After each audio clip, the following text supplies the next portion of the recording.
You know that feeling, right? That invisible friction on a project, that frustrating misstep, or that goal that just slips through your fingers? So often, the real culprit is communication. But what if we could take that common frustration and actually turn it into a genuine superpower? Well, that's exactly what we're going to do today. We're going to build a blueprint for making communication your most powerful tool for success. I mean, think about it. This quote from Simpler is so spot on, isn't it? We've all been there. We've all seen a great idea or a critical project just completely fall apart. And when you really dig in and trace it back, you almost always find the same thing hiding at the root: poor communication. It's like the ghost in the machine, really, the hidden source of so much failure at work. So, this really brings up the big question, right? How do we break this cycle? How do we stop just leaving communication to chance and start being intentional about it? Well, that's our mission today. We're going to build a practical framework, piece by piece, that you can actually use to create a strategy that works. Okay, so here's our roadmap. First, we're going to start at the very top with the leadership foundation. This is all about creating the right system. Then we'll dive into two core skills: the art of listening, which is all about receiving information, and the science of persuasion, which is about sending it. After that, we'll see how all this stuff applies in the modern digital world. And finally, we'll wrap it all up into your complete communication blueprint.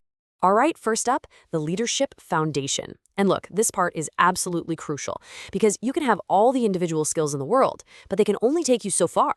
Truly great communication has to be baked right into the DNA, the operating system of an organization.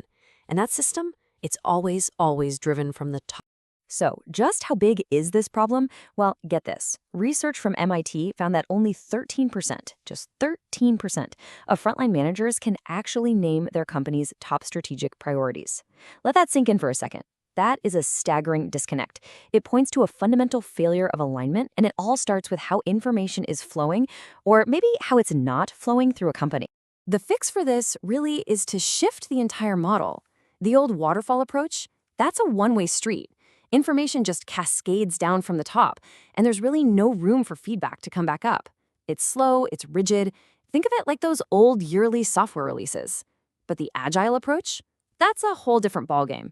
It's a dynamic, two-way conversation. It's a continuous loop that keeps everyone aligned and able to adapt on the fly, more like ongoing app updates.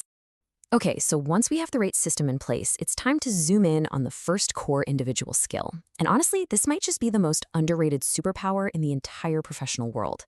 I'm talking about the art of listening. And I don't mean just passively hearing words. I mean actively decoding meaning. Yeah, the formal term for this is active listening. And I love this definition. Calling it the Rosetta Stone of leadership is just perfect. Because think about it. Just like that stone unlocked the meaning of ancient hieroglyphs, active listening unlocks a real, true understanding of other people.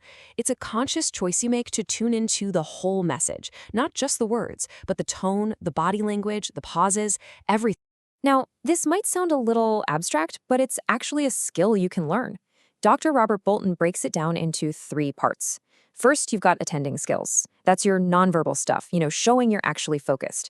Then there are following skills. This is about creating space for the other person to talk, using silence and little prompts. And finally, you have reflecting skills. This is where you close the loop, paraphrasing what you heard to make sure you got it right. And check this out. This is a perfect example of how even a small physical change can make a huge difference, especially with those attending skills. On the left, that desk is literally a barrier, but look at the right. By just turning the desk and creating an open seating area, you've removed that physical wall. You're sending a clear signal that you're open and ready to listen. It just makes connection the default. All right, so we've talked about the art of receiving information. Now let's flip the coin and look at how to send it effectively. This is the science of persuasion. And let me be clear, this is not about manipulation.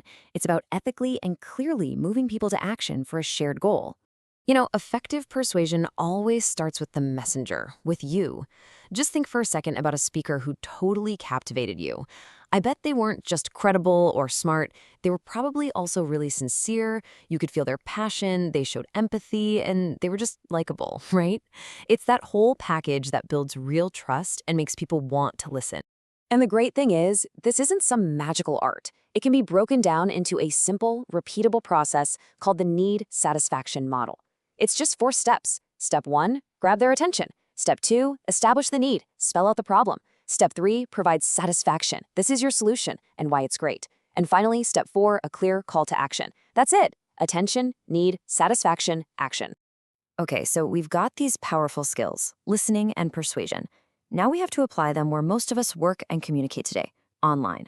The fundamental principles are exactly the same, but the rules of the game, well, they definitely need a modern update. I love this quote from Forbes because it really nails how high the stakes are. Think about it.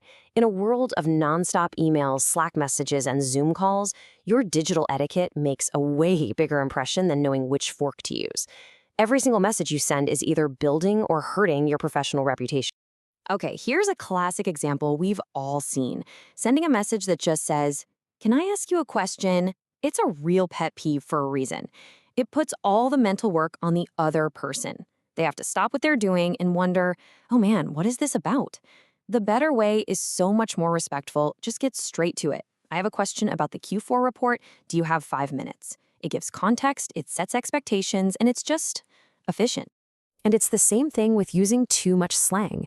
Yeah, it might feel a little faster to type thanks or mub, but honestly, it can come across as unprofessional or even a little dismissive. When it comes to business communication, the key is this: clarity and professionalism always beat shorthand, every time. All right, we've covered a ton of ground here, right? We started with the big picture systems, then dove into the personal skills of listening and persuading, and we wrapped up with the modern rules of digital etiquette. So now let's put it all together into one simple, cohesive blueprint that you can actually use. So here it is, the complete framework. It all starts with the system, making sure your organization has an agile, two-way communication model. Then it's about your skills for receiving information through active listening and for sending it using that persuasion model.